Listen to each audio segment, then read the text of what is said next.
Hi again guys, and so of course yesterday on the channel I covered the fact that the new 1.40 update is coming to GT Sport on the 27th.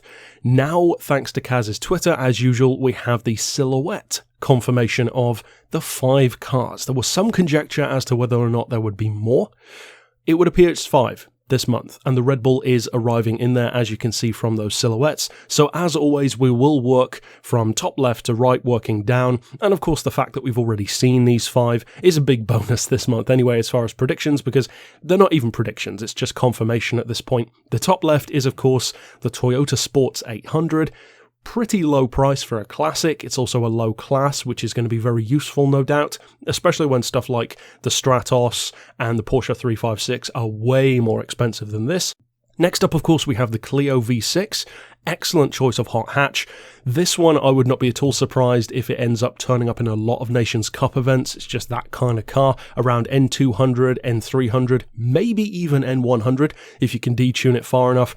It's going to be a good one, but I will also predict the handling on the Clio V6 might take a little bit of getting used to, because in real life it's one of those hot hatches which does not forgive you as much as many others do, but it's also one of the most exotic hot hatches out there because of the layout, because of the performance and the style. So it's kind of an acquired taste when it comes to its performance. So it'll be interesting to see how it feels in the game. Next up, the car that I'm looking forward to the most, the Tundra, the Toyota TRD Performance Tundra.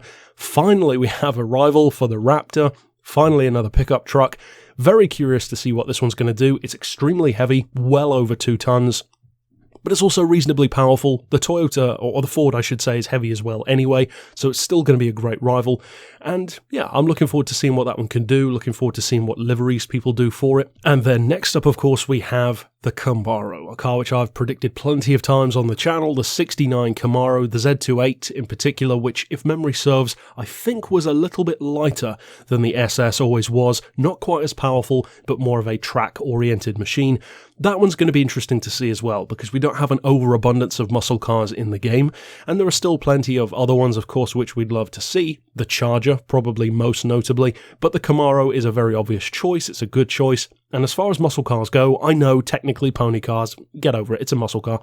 It's one of the most compact options out there. It's about 6 foot 2 inches wide, which is pretty small for a muscle car. The length as well is much shorter than something like a Superbird or a Charger.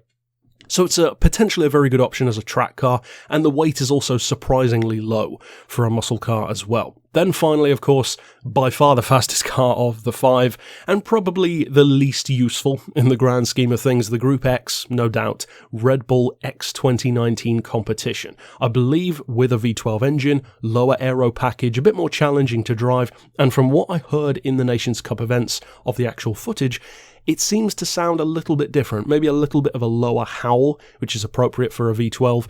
So I'm looking forward to seeing how different that one feels, and also how different the specs are. The fact that it has lower downforce could mean a better top speed, but maybe not quite as good around a track for the handling side of things. So I'm interested to see what that one turns out like. That's it for the 5 cars though. Of course, stick around on the 27th in particular, where I'm going to begin that coverage for all of these new vehicles, and of course stick around on the channel in general for leaks, news, and various other things which we do every day. But for now, as always, thanks for watching.